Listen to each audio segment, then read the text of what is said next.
the official podcast of the Education Writers Association, and I'm public editor Emily Richmond.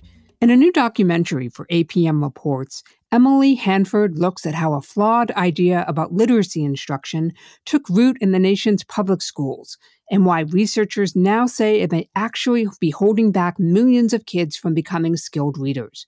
As with her past reporting on this topic, the story is sparking pushback, debate, and a lot of hard questions for parents and educators. She joins us now.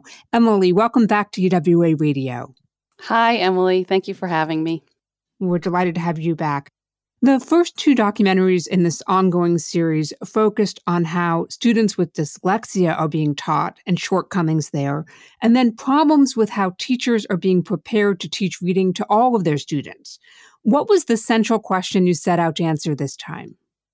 I think I wanted to dig more deeply into the research to look at whether what schools are doing is really fully lining up with what we know about how kids learn to read. One of the big takeaways from Hard Words is that the research has shown that understanding the ways that sounds and letters work, basic phonics and phonemic awareness, is a crucial part of the process of becoming a skilled reader. What's happening in this country now is that most kids are getting some kind of phonics instruction, but I've started to think of it sometimes as a little bit of a phonics patch, where schools are adding some phonics, but not necessarily questioning the rest of what they're doing. So what I wanted to dig into in this story is more fully, how are kids being taught to read, and to point out that adding some phonics does not necessarily line up your reading instruction with the scientific evidence.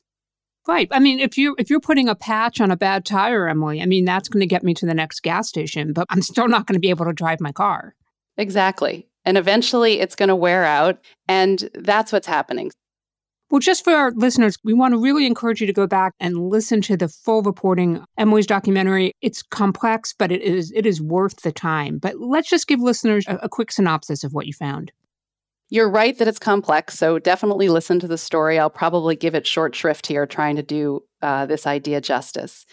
But essentially, we've been fighting for a long time about just basically like, how do people read? Like, how does that work? How does your brain learn how to do it, right? And I mean, one idea was this phonics idea, which is like you learn to read words by sounding them out, right? Another idea was this sort of more, it seems like when you become a good reader, you just kind of read words as whole images. So like another idea is that people sort of learn to read by basically memorizing whole words. So there was this kind of whole word versus phonics debate that's been going on truly for hundreds of years. And then this new idea came along in the like 1960s and 70s that came to undergird the whole language movement. It's sort of the theory of word reading at the heart of the whole language movement. And it says, like, reading isn't really about sounding out words, and it's not about memorizing whole words. It's about this other thing, that when we are good readers, as we're reading, we are using context to predict the words on the page. We're basically doing a lot of educated guessing as we go. And that as we become better and better at reading, we get better at this, and we don't really need to sound out words. We don't really need to look at all the letters and words. We just kind of know the words through our kind of accumulated knowledge and vocabulary and our awareness of syntax and all that kind of stuff. And we basically predict words as we go. It came to be known as the cueing theory of reading. And what happened is it turned into an approach to teach reading, that rather than teaching kids that they need to sound out a word, like that when they come to a word they don't know, the one thing you need to do is to look closely at the word, look at the letters and the spelling, sound it out, see if it's a word you know. Oh, like at, cat, cat, oh, cat, oh, I know the word cat, right? So instead, this cueing theory says, well, you can sound out a word. Sort of that's one way to know what a word is. But there's all these other ways. You can like use the context. You can sort of use like since your sort of knowledge of sentence structure to think like, would that be a verb or a noun or an adjective? You can use all these kinds of other cues. And it's turned into this kind of industry of sort of strategies that you can use to figure out words. And this kind of built up, and you can find these reading strategies all over American classrooms. Come to a word you don't know. What do? You have lots of different strategies to figure it out. Well, meanwhile, cognitive scientists were sort of examining this whole cueing idea. Like, how do we actually read words? Like, how does that work? Okay, like there's a lot of evidence that phonics instruction is helpful. Does that mean that as we're like, when we're a good reader, we're going along and we're sounding out all the words? No, actually, it turns out that we're not. We're doing some other complicated things. But basically, what the cognitive scientists figured out is that we're not, when you're a skilled reader, you are not relying on context to recognize the words as you go. You are actually relying way back on your understanding of the way that sounds and letters work. So when you are a good reader, you basically know tens of thousands of words instantly on sight. You've done this thing called orthographic mapping where they have kind of gone into your memory, but they're not there as whole images as in the whole word approach, right? And you're not going along and sounding them out. You know these words because at some point, when you first encountered that word, you successfully sounded it out. And your brain has basically carved that word into your memory by looking at the word carefully, understanding the sequence of letters, the spelling of that word, how those letters map to the sounds in the word, putting it all together and recognizing like, oh, that's a word I know the meaning of. So basically, there's this cueing idea that we are teaching children what to do when they come to words they don't know. And it turns out that some readers do use those strategies when they read, but it turns out it's struggling readers who do that. So if you are not good at reading the words, if you've had a hard time understanding the ways that sounds and letters work, you are basically going through and predicting and guessing and using context and skipping words when you can't figure them out. But if you are a skilled reader, you're not doing that. So we're in this kind of shocking situation. This is very shocking to me as a reporter, a big aha moment. In many classrooms in this country, we are teaching kids the strategies of poor readers rather than teaching them what they need to do to become a skilled reader. This accompanying written story for this piece is heavily annotated. It's got links to research, reports, where you found all your information. That to me like very, very intentional transparency and accountability reporting. What was the decision behind that? It's so interesting you asked that. It's been such an evolution. So, one way that you can put in links to things in a written story is hyperlinks, right? And one of the things that we have taken away at APM Reports is that we lose people. I actually find hyperlinks really distracting. So we put in hyperlinks in one of our stories a few years ago. We started getting away from hyperlinks. So when I did hard words last year, I decided not to do that. I was like, I want to keep people inside the world of the story. So we're not going to put in any hyperlinks. Instead, we're going to create a really robust list, like a reference list, like here's all the things that I referred to for the research in this story. So if you go to the Hard Words website, you will see that there's a list of resources and there's a whole bunch of books and articles and things that are listed. And that was basically that was basically the tip of the iceberg in terms of what I relied on. Those were like the most crucial things. And then as people talked about hard words and wrestled with it and pushed back against it, I got a lot of questions like, where did this specific thing come from? And where did that specific thing come from? And I thought, oh, we better go back to doing hyperlinks.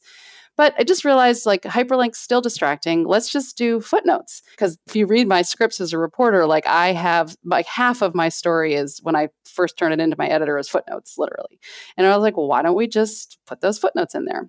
So that's what we have. The footnotes are nice because I can provide hyperlinks to things, and I can also provide a little bit of a note. And so most of the footnotes are kind of a little bit of a note, like this is this, and this is this, and this is where I found this, and here are all the links. And what I wanted to create was a piece, just like you said, that had transparency, like this is where it comes from. But even more importantly, I wanted to create something that could be useful to educators and to other reporters. Like, if you want to read more, here are all these places you can go. And I think the other thing I wanted to show people is the cognitive science research on this is so incredibly vast. And what you see in the footnotes is also just like the top of the mountain.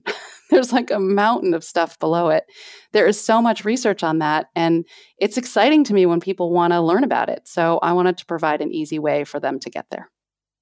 I think one of the challenges for reporters is to know who to trust, where to turn, what research to value when reporting on this topic.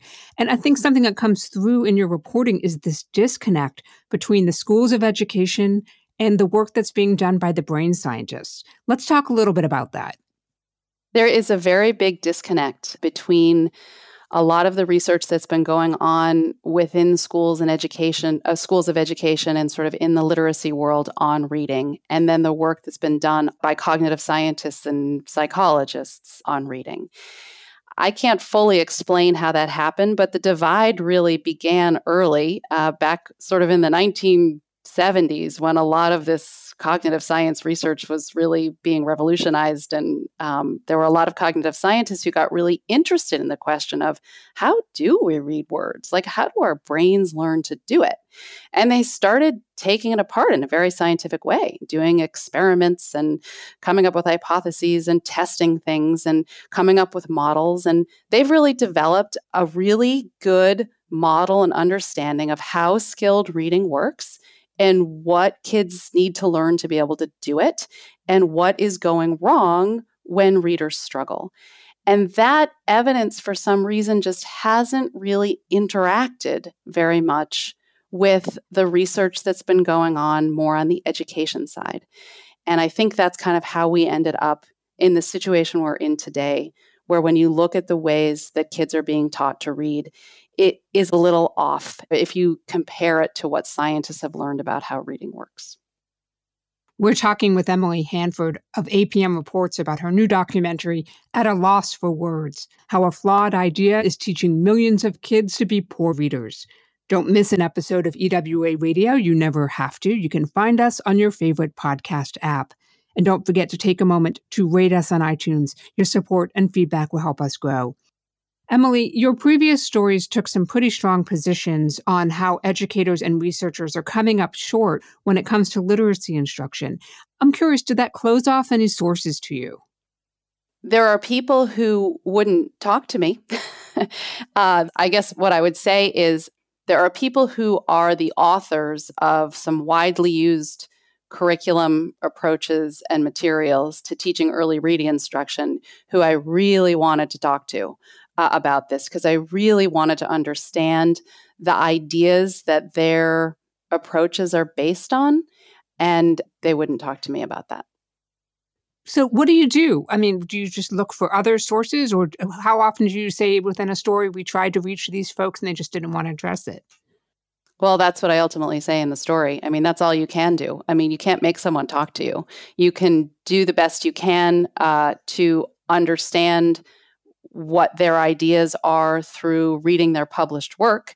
And I could send you a picture of my office right here over to my right and show you the mountain of books that I have been reading over the past few years, because I have really been trying to better understand how kids are being taught to read and really engage with the materials that teachers are getting. So I have acquired a bunch of these materials, like full sets of assessment systems and leveled readers, and read a lot of the books that have been written by various literacy experts whose ideas are where you can find this cueing idea. It's really quite foundational to the approach.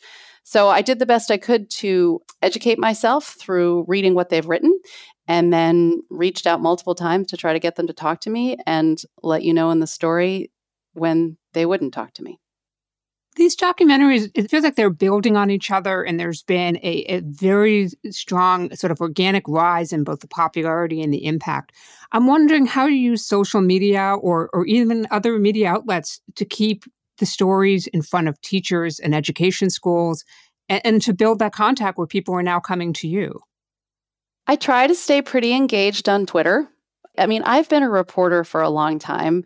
I absolutely love my job, and I always have. I love reporting. I love education. I love doing stories about how people learn and educational equity. Those are the things that I've been focused on for years. And I, spend all this time, and I love my job. And a lot of times it goes out into the world and you think, well, did that do anything? I don't know. The reporting over the past few years has come as a surprise. This reporting on reading seemed like it was kind of a problem hiding in plain sight. I just mean sort of in broad sight, because there are a lot of people in the country, a lot of parents and a lot of educators who see this problem and have been working on it for years. But I think I came along at the right moment, maybe far enough removed from the kind of bitter reading wars of the past, but at a moment when the science is so robust and when there is an active group of parents, and I think increasingly teachers and other educators who are understanding the science and seeing the flaws in the ways that they're teaching reading and seeing some of the gaps in their own knowledge and trying to do something about that. So I think it's a story that was just kind of, for some reason, had its moment.